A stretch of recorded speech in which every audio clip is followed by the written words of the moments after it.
the name on the front is a hell of a lot more important than the one on the back. Doesn't anyone notice this? I feel like I'm taking crazy pills. But it ain't about how hard you hit. It's about how hard you can get hit and keep moving forward. Wham! Kazap! First try. Why so serious? He's a fast killer. I love the smell of napalm in the morning. I'm drinking pump. I've been drinking green tea all goddamn day. I don't know. I have a bad feeling about this. Hello, everybody. You're listening to the Good Day for a Movie podcast. We are brought to you by GD4GD. So head on over to GD4GD.com and buy some dope gear because $10 of every sale gets donated to their nonprofit partner, which is currently the Pink Agenda.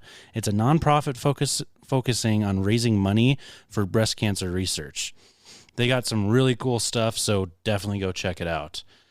I'm Jacob, and alongside me, Tate. What's up? And Anonymous. ¿Qué pasa? How we doing, boys? Your boy is pumped. Just finished watching the Birds, and they're at the top of the division. This is going to be very funny when this releases 11 weeks from now. Hey, they just won tonight. Just beat the Niners, just for all you listening. And they're at the top of the division with 1, 2, and a tie. You know, everyone thought they were silly last week when they just took the tie with Cincinnati.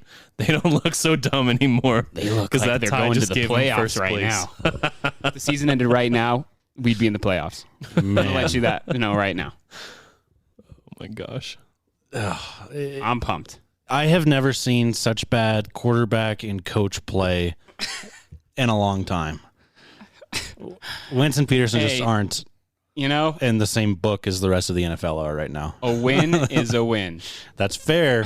That's fair. I was half a point away from hitting the over for a parlay. That one hurt. That one hurt. Yeah. Hurt That's pretty big funny. time. All right. Well, what do you think? Should we just kind of hop into this? Yeah, let's go for it. It's your pick, right? It's my pick. Yep. And I know what it is. What now? Yeah, I actually have told because I just I had to run it by him, make sure that this is an okay movie to pick. What? Yeah. I wasn't in on this? You were not in on this because you've never seen this movie, but and I have. You guys have? Yes. This is the first movie that's being picked where we've already seen, or at least like one or two of us. And it's a big movie. It's the biggest movie we've ever done as well. Oh my gosh, What I is think that? I know what it is. Jurassic Park.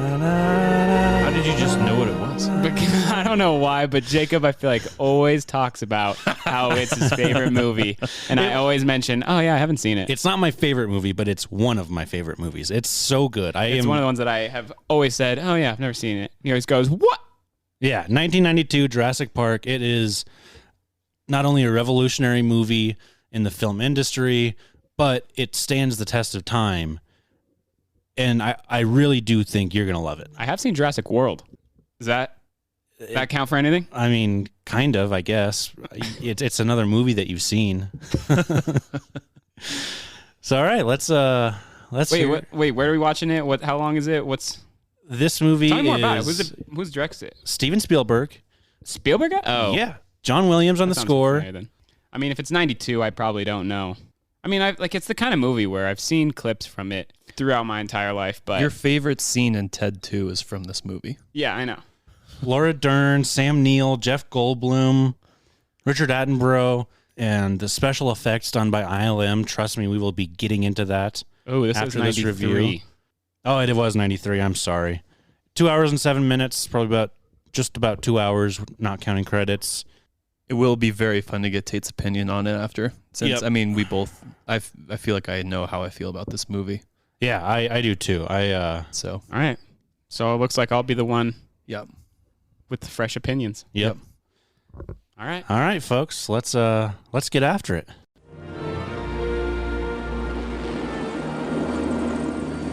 There it is.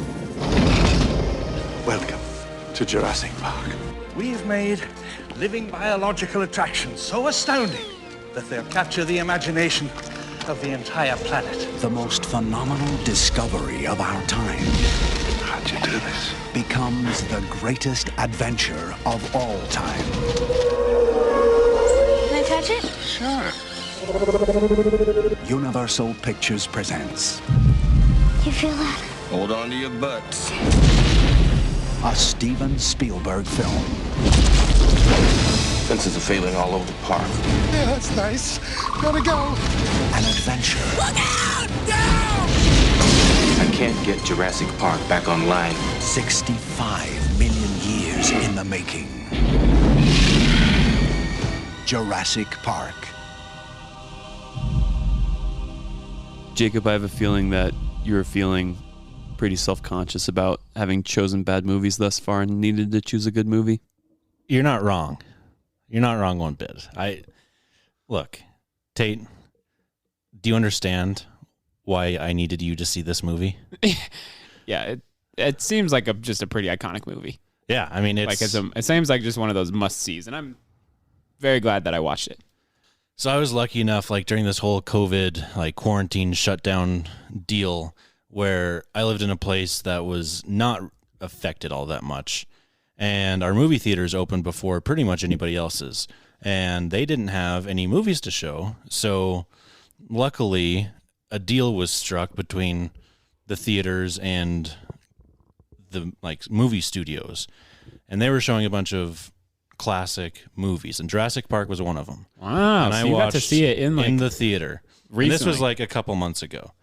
Wow, see, that would be very cool. Yeah, like seeing it here now in the theater, it would be one of those movies that would be awesome in the theater. And I'd seen it probably 20 times before that, and it was still just as good. It was just as good this time too. It's just such a iconic movie. We'll get into some of the stuff that kind of the technical stuff with this movie because it's fascinating. But the first place I kind of wanted to start this conversation with is just how masterfully and smart it was to not show the dinosaurs until it counted. Yeah. The first time we saw like that. a full dinosaur was 20 minutes in. Yep. In a movie based on dinosaurs, you would think that would kind of be the opening scene. Yeah, I did really like that because the first one was the Brachiosaurus. Yeah, Brachiosaurus. Yeah, for sure. Yep. Yeah, and I think throughout the movie they just did a really good job of all of the shots involving the dinosaurs. I think like when you first see the T-Rex, the rainstorm that they're in just kind of is a perfect time to see it because it's all dark out. The rain is crazy and so suspenseful. Yeah, it was very well done. All of the shots with all the dinosaurs, and I can imagine that in 1993. This movie was just incredible.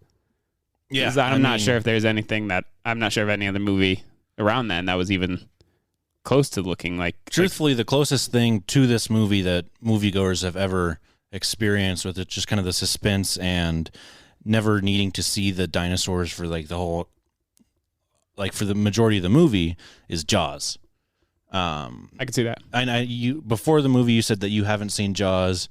You have seen Jaws a long time ago. Remember it, yeah, and so I actually just watched Jaws for the first time probably a month ago, and it is crazy to see what Steven Spielberg he grew a lot as a filmmaker in between Jaws and Jurassic Park, but you can still see the same aspects in Jaws as you do in Jurassic Park, and it's they're not that they're very similar movies, but the way that he shoots these monsters are very similar. Yeah, and I was actually throughout the movie, I always I guess had it in my head that this was kind of like a kids movie, or it kind of catered towards like no, yeah, I kind of just figured it was like a family movie, and this is like the type of thing that you take your teenager to because they're like or like their kid because they're like, oh yeah, I love dinosaurs, let's go watch Jurassic Park. It was like that, like you even said it during it. I'm still scared of dinosaurs. I mean, yeah, I could see that. The thing was, it was rated PG-13, is rated PG-13, but PG-13 meant a completely different thing in the early 90s than it does now. Yeah. Now I don't know if the culture's just changed where kids are so much used to all of this stuff, whether they're playing video games or whatnot, that a PG-13 movie now for a 9-10-year-old is no big deal. Yeah. Well, and I can even see when I was 12 years old, I was scared of like Lord of the Rings And I was scared, like some of those other movies. Like this would have definitely freaked me out if I was a child and I saw this. I can't even list all the things, like scared reactions I would have had if I was in that car and I was hearing thuds and the water was moving. I do want to talk about that scene really quick. There's a couple of scenes that I did think were very, very funny. This one was one of them because the kids were just, the guy's being an idiot sprinting away. The kids were being idiots shining the light. And then but the two scientists that were literally just watching it all, they just sat there emotionless. Like they even like showed the kids screaming and like the T-Rex was coming through the sunroof and it just panned over and showed the two scientists and they were just staring, not even saying a word. They're just kind of wide-eyed and they're just like... Yeah, but they don't even react at all for like a solid minute. And those kids are just getting just attacked by a T-Rex and they just don't even... And then they're like finally like, okay, yeah, we should probably do something. Flare time. And man, come on, Jeff. Oh, man. Come on, Jeff. Yeah, Dr. Grant had it under control. Yeah. You didn't need to pull out a flare too, trying to be the hero. Yeah. There are good and bad times to sip the whiskey, and that was a bad time. And there is also a bad way to go, and that's, sitting on the toilet, not even pooping. Lawyer Man and Elvis Presley, the only thing that they have in common. But that was one. Okay, which also going into it, the scene right after that, which I still don't, I guess, see the point of the scene was also when the kid was trapped into the car and they just kind of like, when that car falls off the edge into the tree, I was like, okay, the kid might be dead. I don't think they'll go that way, but that's definitely a situation that would probably kill a kid. He's just unharmed in the car. And I was like, okay. So that whole scene him, he had cuts on his forehead from falling. For a second, I thought he was going to be missing an arm. I was like, this movie's not that dark. But the whole scene of him climbing the tree, getting him out of the car, climbing down, and the car like coming down and falling on them again. That scene to me could have been totally cut from the movie. Oh man, see, that's one of my favorite scenes because it's so masterfully done of just like suspense and like they just keep trying to get away, but the car just slowly keeps coming. I thought that was one of the more suspenseful scenes. I think that does fit the theme of just constantly trying to escape and constantly getting trapped. And yeah, and I thought it was important because it helped establish the bond between him and the kids, which was I guess that's maybe the other point. But I think that he already kind of made his point of saving the kids. Yeah, and so I didn't think that they needed. He hadn't saved Tim yet. Yeah, well, I guess just like the attempt to, he made the attempt to save them by throwing the flare and jumping over like to the car, and then clearly when they like fell down, I think like they could have just had the car fall all the way to the ground or something like that, and the kid be okay, and then he just pulls the kid out of the car and they move on. So I didn't see the whole needing to climb up in a tree and grab him out of it, and then the tree like that just seemed like to me it could have been cut, but it was neither here nor there. Yeah. Just to real quick circle back and touch on the dinosaur part about how they didn't show them until it was completely necessary. They did it with like every single dinosaur in the movie. Mm-hmm. Where like you don't see the Velociraptor until like the last 20-30 minutes. Yep. And that was great. The T-Rex was great. Even the little poison spitting ones, you didn't see those until Newman got it. Honestly, I thought that was a Velociraptor, like a little Velociraptor. Yeah, that he was asking for that. He was a funny character. He was like just a douche, and he was but so cocky and confident. And all of a sudden, when he was about to go do his thing, just was nervous and could barely, clearly was just up to something. Man, he's a funny little character. So many memes throughout this movie too that are prevalent in pop culture. Like I think it was the third scene where Newman's sitting there in Costa Rica at the table, and the other guy's like, what does he say? He's like trying to be all nonchalant. He's like, don't say my name. Hey, look, we got him. He's right here. And he goes, see, nobody cares. That's like a meme now. Huh. You've never seen that meme? Seen that. Oh, man. You guys aren't on Twitter. We'll have to find that one. You guys miss all the good memes. Show me. No, Twitter's good. Twitter's where everything starts, and then you guys see it on Instagram a year later. Oh, but anyways, man. Overall, just what were your thoughts of the first time seeing it?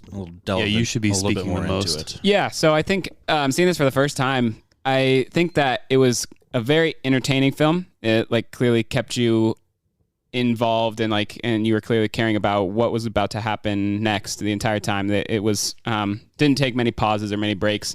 very suspenseful. I think like overall, I was very impressed with the way that the dinosaurs were incorporated, like the way they looked, the way they kind of like acted, all these things, the way they had them just kind of like they couldn't do anything about it really. The one guy had a gun against the velociraptor, but he had no chance. And so they were basically just at the mercy of the dinosaurs. So I liked all that. I think that the only thing that I didn't like, which this is just kind of like something that maybe these blockbuster films get, is just like some moments that are kind of either like cheesy or just kind of like don't make a lot of sense. So when they were in the car and she was shining the light and the kid was like, just turn off the light, and she like couldn't do it. And like all those like just things where I was like, okay, well that's a little dramatic. But other than that, like there's a couple of little things that just I thought were kind of silly. But other than that, I thought that it was a pretty good film. I honestly thought that they were like the park would be open and then shit would hit the fan when the park was open, kind of similar to Jurassic World. Yeah. So I thought that was cool that it was before anything had happened. And it was while they're just touring the facility that it all got out of control. But yeah, I think so. To not that I need to defend this movie in any way, but I think talking about the girl not being able to get the flashlight off, I think that was in there to show just that kids just panic and they just like they don't have the mental processing of adults. Yeah, and so that's like kind of like see what's happening, and then kind of like you don't bring kids to that situation, right? As like if you're the grandpa, like that's and so the point. Like the whole point of these like kind of plot devices that do seem unnecessary when you like look at it like from a critical like standpoint, but they're necessary because they have to move the plot along. And the point of that one was to get these three separated, Grant, Tim, and Lex. And because if Grant had like Ian with him throughout that entire thing, well, Ian, like we found out that he's a father and he knows how to do all this stuff. Dr. Grant had to learn on the fly. Yeah, I think that it was just, there's a couple, it's just, and like I think the last scene with, or one of the last scenes with the girl, the lady, what's her name? One of the doctors, the main character girl. Laura Dern's character. Yeah. When she was kind of down in that control room and like just kind of like those silly things, I think, where like the arm just kind of perfectly plops on her arm and she goes, "Oh, doctor." Yeah. Ah! Like that kind of thing. And that's a product of the 90s. Yeah. And so like is. For sure. So it was like a couple of those little things where I was like, okay, well, but it doesn't affect the movie at all. It's just little things where I noticed that I thought was silly. The one, oh man, you guys, I mean, you saw me like when I just lost it. Oh God. I don't even remember how funny that scene was. Oh my it was God. Funny. I don't think I've ever laughed at that scene before. To agree with that. I never found that scene funny until Tate when Tim is climbing the fence down and he's counting down and he gets launched backwards when they turn the fence on. Like, Tate just lost it. It was incredible. Because in my head, I was like, okay, they're counting down. He's like, oh, I'll jump on 1, 2, 3, I'll jump. And he doesn't jump. And I'm like, oh, okay, it's getting more suspenseful. It's getting closer. It's going to be just in time. Then he was just like, okay. And the kid finally commits to jumping. And he's like, all right, guys, I'll jump. I'll do it on 3. 1. And then he just gets launched. And like his body just flies like a rag doll. And it was really funny that he flew like horizontally. Yeah. Like it wasn't that he fell. He just literally and then launched. It just goes straight to the Dunn character or whatever, and she just has a smile on her face. She's like, I saved the day. Yeah. And I thought that 10 seconds was the funniest thing ever. And I also thought it was very funny because I Googled it afterwards just because I was curious about what kind of voltage a human can sustain. And it said that anything over 50 volts could be lethal. And the fence just said 10,000, and this kid just got launched. Yeah, and then he just goes straight to just eating chocolate. That's one of the biggest criticisms of the movie that I've seen is, oh, well, that kid would have been dead. Okay, yeah, sure, the kid would have been dead. That kid's got 9 lives. Whatever. Like, who cares? Like, the kid's alive. It just didn't kill him. Yeah, that's kind of your point too. Like, where whatever this happens, keep the story going. You're right. Like the kid lives. Whatever. Yeah. Forget about it. But that kid is a cat. And well, his sense of humor. That's going to keep that guy going. That is what's keeping that guy going places. And like with that sense of humor. Again, like the reason that the kid, like that they like electrocuted Timmy is because they needed him to him to be Timmy. It's just Tim, isn't it? I don't know. But just that sentence in a serious way is very funny. But the reason for it is because they needed to have Lex come in and kind of guide her brother to safety, which he had done with her a couple times in the movie. And so this movie really gets to, all of the main characters get to shine, whether it be Ian or Dr. Grant or Ellie or the two kids. All of them shine except for David Attenborough's character, Hammond. Well, I was gonna say Goldblum doesn't really shine. He kind of just toss exact opposite. He like tries to steal the shine. No, his moments of shine are there. It's before any of the dinosaurs come. It's when he's questioning everything. Yeah, that's where his like he's the initial guy who calls out everything with the whole and his like speech on nature, the lack finding of humanity, and you didn't like you found out that you could, but you didn't ask if you should. That's one of my favorite lines in all of movies. Oh, like, he had some great lines. That entire speech is, I think, just a prescient issue. Gee, the lack of humility before nature that's being displayed here staggers me. Well, thank you, Dr. Malcolm, but I think things are a little bit different than you and I had feared. Yeah, I know. They're a lot worse. Now, wait a second. Now, we haven't even seen the part where Don't let him talk. There's no reason. No, I want to hear every viewpoint. I really do. Yeah, don't you see the danger, John, inherent in what you're doing here? Genetic power is the most awesome force the planet's ever seen, but you wield it like a kid that's found his dad's gun. It's hardly appropriate to start hurling generalizations. If I may, I'll tell you the problem with the scientific power that you're using here. It didn't require any discipline to attain it. You know, you read what others had done, and you took the next step. You didn't earn the knowledge for yourselves, so you don't take any responsibility for it. You stood on the shoulders of geniuses to accomplish something as fast as you could, and before you even knew what you had, you patented it and packaged it and slapped it on a plastic lunchbox, and now you're selling it. You want to sell it. Well, I don't think you're giving us our due credit. Our scientists have done things which nobody's ever done before. Yeah, but your scientists were so preoccupied with whether or not they could, they didn't stop to think if they should. And this will kind of get into one of my only big question that I have written down is just our thoughts on whether or not like recreating dinosaurs or something of that nature is ethical or not. Yeah, because that's I think the big, one of the big things that they have come out of the questions that they have come out of this, or topics that discussion points, is the whole idea of going against nature, and like with science. And I agree with Goldblum's character's viewpoint on it, where he was like, don't fuck with nature, because things are made this way and things are meant to be this way. The dinosaurs had their chance. Yeah, I liked his whole sequence of God creates dinosaurs. God destroys dinosaurs. God creates man. Man destroys God. Man creates dinosaurs. Dinosaurs eat man. Woman inherits the earth. And Dr. Grant and Goldblum just like kind of like both like look over and they're like, fuck, she got us. Yeah, that was a great little. Do you guys want to get into some of the like technical aspects of the movie? Yeah, I was wondering, do you know where they filmed it? Hawaii. They did film Hawaii. Yep. Okay. Because I was wondering if it had to be somewhere that was like in the Caribbean or somewhere like that. I think it was on on Coney Island, like the Oasis side, like the biggest island. That's like, no, it was not on the biggest island. It was on Oahu. It was all in Oahu. Oahu and Kauai. It definitely struck me as a movie that wasn't filmed in Hollywood. Yeah, pretty much all of the indoor stuff was filmed on sets in Hollywood. Yeah, probably. But for some of the technical stuff, so ILM, which is a company, I'll kind of go into the history of ILM for anybody listening that hasn't heard of it, and I think you guys are probably in that same camp.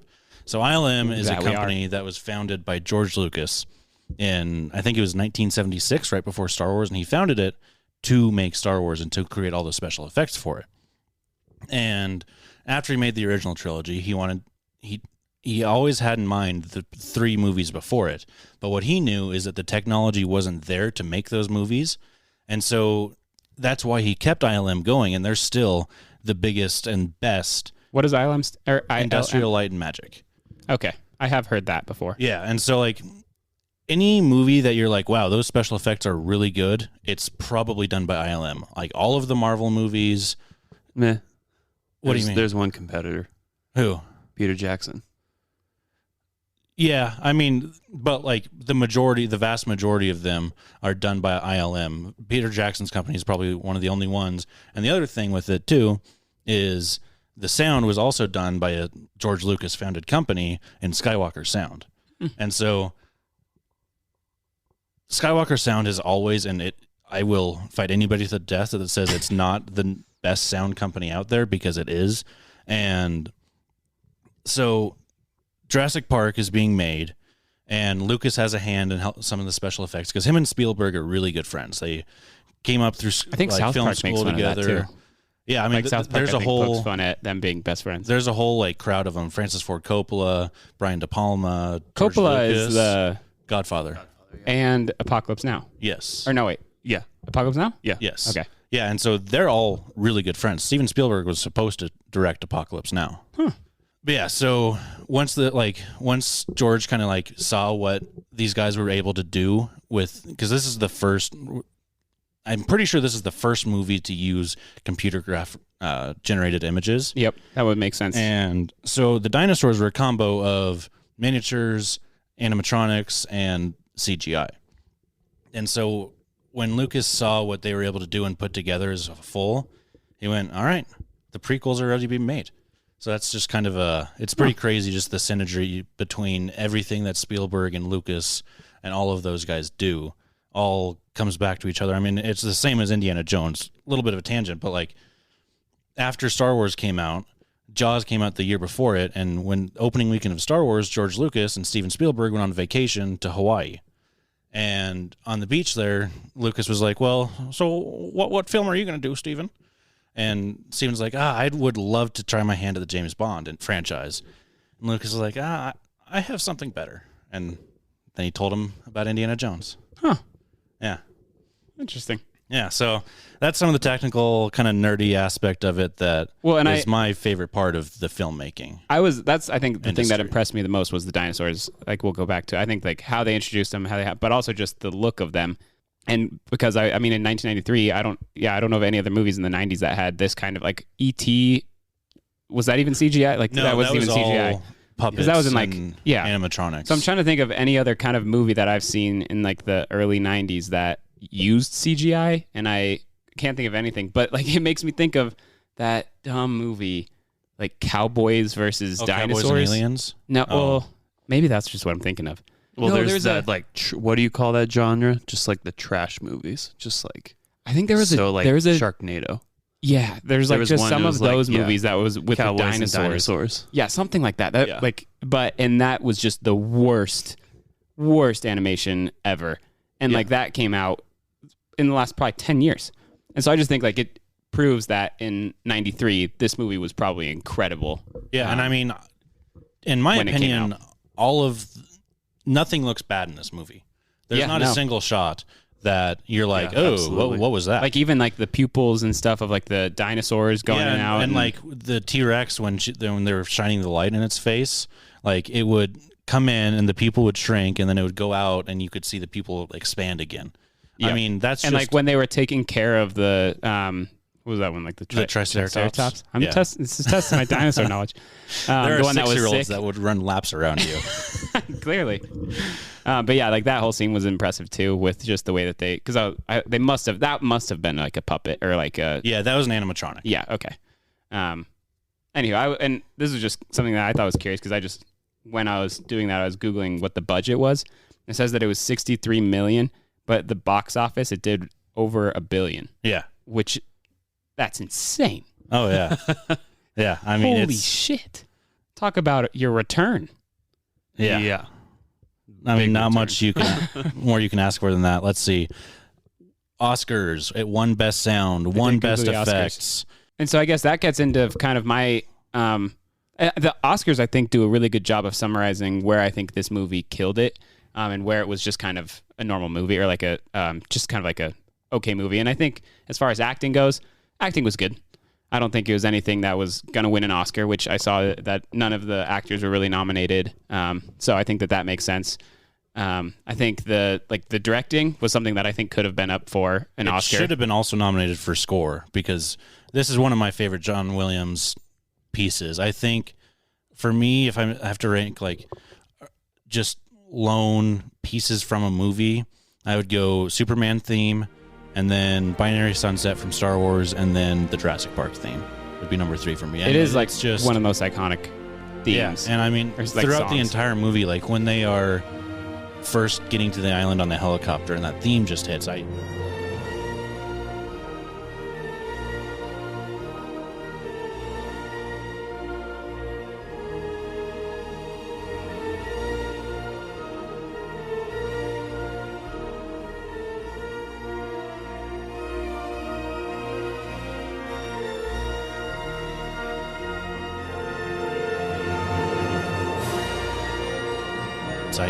almost got up to turn it up because like it's just John Williams music just does something to me that I just don't know what. Why don't you marry him already? Yeah, I mean, about to say he's your Carl Sagan. If he wasn't like 100 years old, I would. But yeah, I think those are the categories that it won in were the categories that I think it should have won in, should have been nominated and should have won in, which is like the visual effects, the sound. Should have, I think, probably for the score. Could have been up for director, but I don't know the other movies that were up to. So yeah, I don't either. Who knows about that? But I think the fact that it won, and you can't even look that up is the thing either. You can't even look up who like were just nominated for other stuff. It's just impossible. I think I have Forrest Gump won 93. I was like, I want to say Forrest Gump won 93. No, picture. It didn't. I just had it up. Or was it 92? In 93. Tom Hanks won, though, for the movie Philadelphia. Schindler's List was one of those movies that was in 93. Or this is technically the 94 Oscars.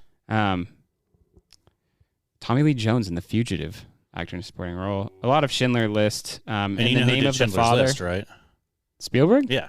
Huh. He also did that. Spielberg. Who would have thunk? Okay, so that's why Spielberg didn't get nominated for directing for this, because he won the award for directing for Schindler's List. Yeah, I just saw that. Editing, Schindler's List won. Wow, so he had a year. Yeah. John Williams, there we go. He was nominated for Schindler's List and won, which is why this one wasn't nominated. And then Schindler's List won Best Picture. Best Picture. I just saw that, yeah. So it makes sense. Like he walked away with more rings than LeBron. Yeah, no in doubt. one Oscar without an asterisk, without a superstar team, without Dwayne Wade. Yeah, and so the people that won for visual effects for Jurassic Park were Dennis Muren, Sam Winston, Phil Tippett, and Michael Lantieri were the 5 that were like the ones to accept the award. And Phil Tippett and Dennis Muren were original ILM people in 1976. So yeah, pretty cool. One last point before we kind of get to scores here. Well, I have one quick question for you guys. Is there, so you have seen this movie many times. You even got to see it in the theaters. You have seen this movie a couple times? Yeah, well, and more importantly, I've read the book a couple times. Wow. And I don't read. So this is based on a book. I can't read. And the book is better than the movie. But I mean, that's the case more often than not. But this is actually one of the few movies that is pretty close to being as good as the book. I do think comparing books and movies is like comparing apples and oranges sometimes, but sometimes because more often different experience. They're different, and then more often than not, I think books are better. Yeah, I think it's so hard to capture books and movies. Yeah, but this one, did really, really well. So, is there anything that you guys capture or that comes like that you see after you see it so many times or seen it many times that still stands out? Or you're like, oh, I missed that earlier, or like, oh, I really appreciate that, because I feel like that's something that happens to me when I rewatch movies that I really like, is I just kind of hunt and peck and I find something, or I'm like, oh wow, I didn't catch that. I mean, if you've seen it 20 times, you've probably seen just about everything. Like the first thing that comes to mind is obviously the score, but I've harped on that enough. Another thing is the acting performances were actually really good, including from the kids. Steven Spielberg. The kids actually killed it. Yeah, Steven Spielberg has a way of just getting to kids, and like you saw it in E.T. with Drew Barrymore. I believe that he was shocked by 100,000 volts. Yeah. I was. He killed that. But like with the kids interacting with Sam Neill's character, there were so many subtle things that went into it, and it just made you believe that this was like this is a guy that doesn't like kids, but is forced into the situation. He's like, well, I mean, what am I going to do? Toss these kids out of the tree? And so I think there were a lot of subtle acting. Run and hide in a bathroom. Yeah. Like there were a lot of subtle acting things that went on throughout this movie besides just those that I think you kind of really get once you've seen it a few times. I could see that. I just appreciate when I first saw this, and probably the couple times since I'd seen it before tonight, dinosaurs scare me, man. And those, like the T-Rex scene in the rain with the cars, that shit's suspenseful. And the Velociraptor scene when they're in the kitchen, like it still got me. Like, and this is probably the fourth time I've seen this movie. Every time.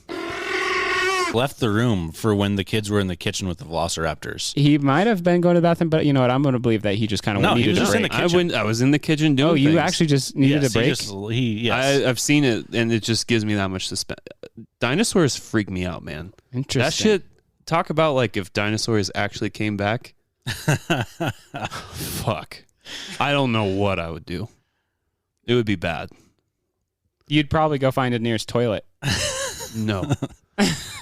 You'd throw up like Tempest. See, you would?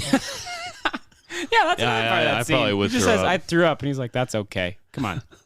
Well, I mean, I think the point of that is like the kid's in shock and he's embarrassed, and But I would have guessed that he's in shock whether he said he threw up or didn't throw up. Yeah. Like he That's just had like a kid's way of Tyrannosaurus saying, Rex like- just attack him. Me throwing up is the problem. No, the problem is that you just got attacked by a fucking T-Rex. He's just like, sorry, I threw up. And he's like, I don't care. You just got attacked by a dinosaur. Let's see. Samuel L. Jackson. Awesome. Hold on to your butts. Great line. Great line. Let's see. I do like how he said that. Another several times. scene that kind of grew on me as I watched it and kind of read some things and listened to some podcasts about it is the like animated explanation, like the first part of the ride. Growing up, like when I was kind of older, like when would rewatch this movie, I'm like, this one's dumb. This is just for kids. Well, I actually don't think it is. I think the reason it's there is because it keeps it simple for the audience. Oh, I just caught on to what you're talking about. The DNA explanation stuff. Just one drop of your blood contains billions of strands of DNA, the building blocks of life. A DNA strand, like me, is a blueprint for building a living thing. And sometimes animals that went extinct millions of years ago, like dinosaurs, left their blueprints behind for us to find. We just had to know where to look. 100 million years ago, there were mosquitoes, just like today. And just like today, they fed on the blood of animals, even dinosaurs. Sometimes, after biting a dinosaur, the mosquito would land on the branch of a tree and get stuck in the sap. After a long time, the tree sap would get hard and become fossilized, just like a dinosaur bone, preserving the mosquito inside. This fossilized tree sap, which we call amber, waited for millions of years with the mosquito inside until Jurassic Park scientists came along.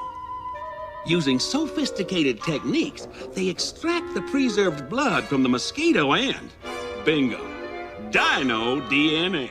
Yeah. That scene. And so like it keeps it simple for the audience enough to where they're not like, oh, okay, well this just isn't realistic. And it gives an explanation, but we also know that it's deeper than that as an audience because in universe that is made for kids. And so like I think that's a great way as a director to kind of get us over and any of the hangups we would have on like the science behind it. Yeah, like there would be a lot of people that would be, after they watch it, they'd be like, oh, well, it clearly doesn't work. It doesn't work that way. How did they even do this? So they probably were, before they made the movie, they're like, all right, we need to just literally dumb this down. And I remember the book actually version. being much more like, or I remember the book going more into the science.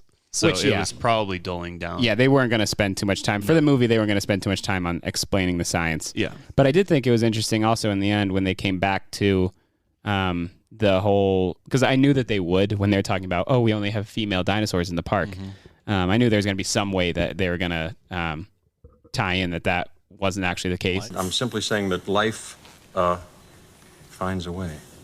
And I'm glad that they did that at the end and that was a good way to, because they talked about they're including other animals' DNA in it. And then he explains, he's like, oh, well, the frog or the toad or whatever, they have this. Yeah, there's some West African frogs that when they're in a single gender environment, they switch genders. Which, that's a fun fact. Yeah, and that's true. I don't know if I knew that from it. It had to have been from it, but like I've just known that my whole life. You just wondered it one day and Googled it, and you're like, no, like that's just a fact that I've had in my head probably from watching this movie a bunch as a kid. I think me too. I am not investing in Hammond. I don't want. Oh my gosh, Hammond can have all of my money. No. Yeah, he's a baller. No. Wow, he's my favorite character, I think. I did like how he kept saying, "We spared no expense." Yeah. So many times he said that. Yeah. It was, and they didn't. No, well, it was funny how the last time he said it was about the ice cream. They did spare no expense. Yeah. They didn't pay Newman. That was the only expense they spared. Was Newman his son? No. He did call him dad. He did call him dad. That was a joke.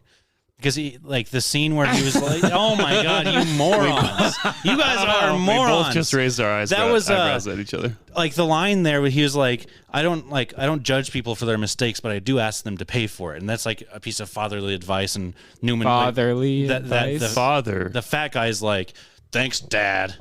Like, as a joke, you guys are absolute, I don't know. complete and I got total morons. questions for Spielberg. Yeah. The Newman character is American and Hammond is British. You know, there have been crazier things. No. The mother could be American. No, he's probably obviously not the kid, but they never said that he wasn't. God, do you guys hear what I have to deal with? You know, it's a piece of work. I won't believe anybody except for Spielberg.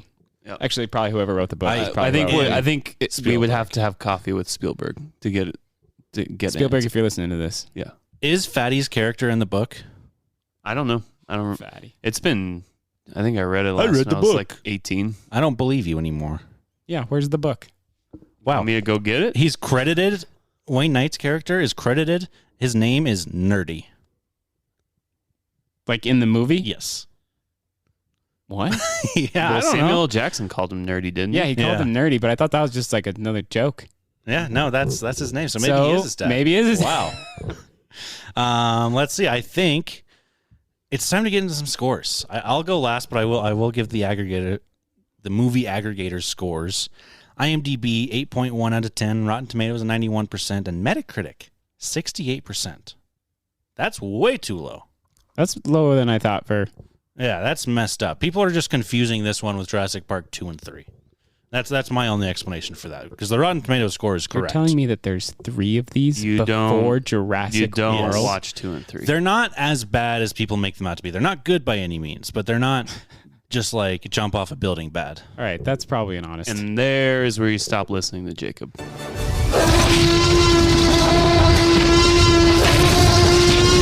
Your score. It did have a lot more cheese than I thought it.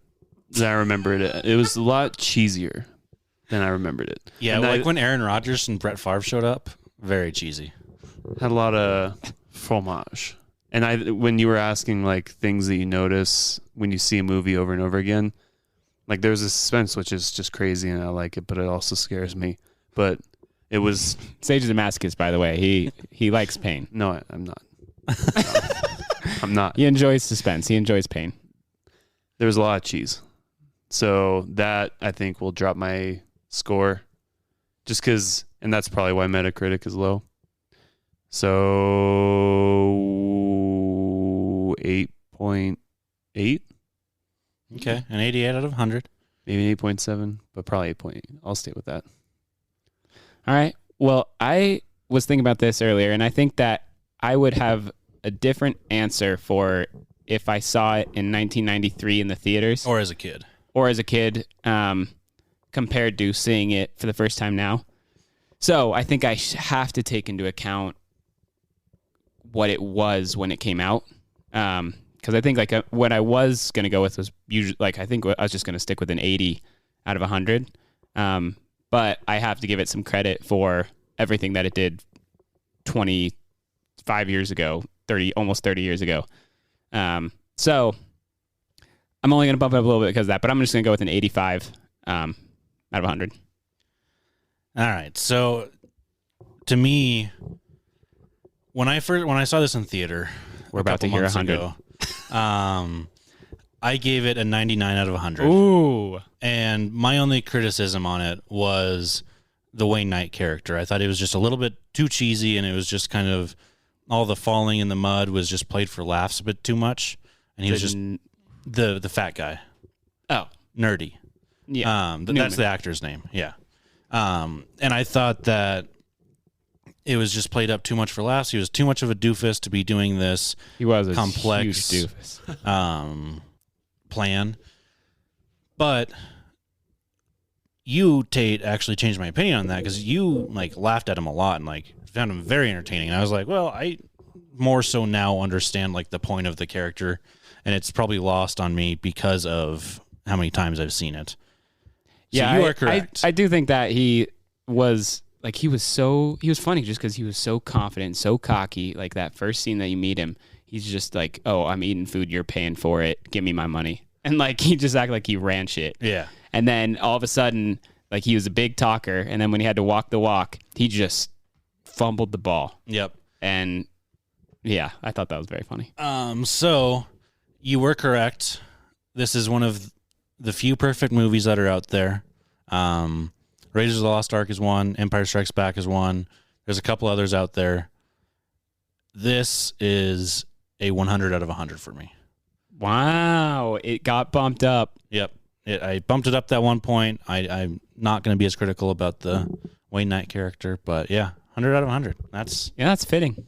That brings I would it expect nothing less to an average score of 91, which puts me in first place with the highest rated movie. That's such a weak move. That's so weak. Folks, we did it. We did it, folks. This is what he has to do, everyone. So what does that mean? You're going to pick Shawshank or I might Godfather? The rules just changed. Hey, I don't care about my aggregate score. Apparently, yes. Wow. That was mean. All right, folks, that's going to do it for today. If you have thoughts or questions, you can shoot us an email at gd4ampodcast@gmail.com. You can also follow us on Instagram at gd4gd.movies. Again, that's gd4gd.movies on Instagram. We're also on Twitter at gd4gd_movies because for whatever reason, Twitter doesn't let me put dots in the handle. It has to be an underscore. Because Twitter's bad. All three of those, yeah, I know it's weird, but all three of those, the 4 in it is an actual number. Instagram is a dot. Yeah, Instagram's the dot. So all three of those, the 4 in there, it's the number 4, not FOR or FOUR. We'll catch you guys next week at the movies. Sage's pick. Boo.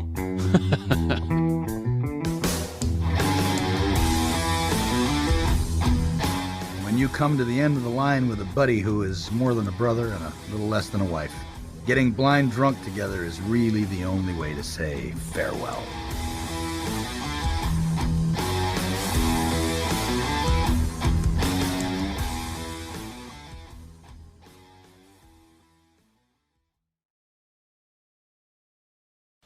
You're still here? It's over. Go home.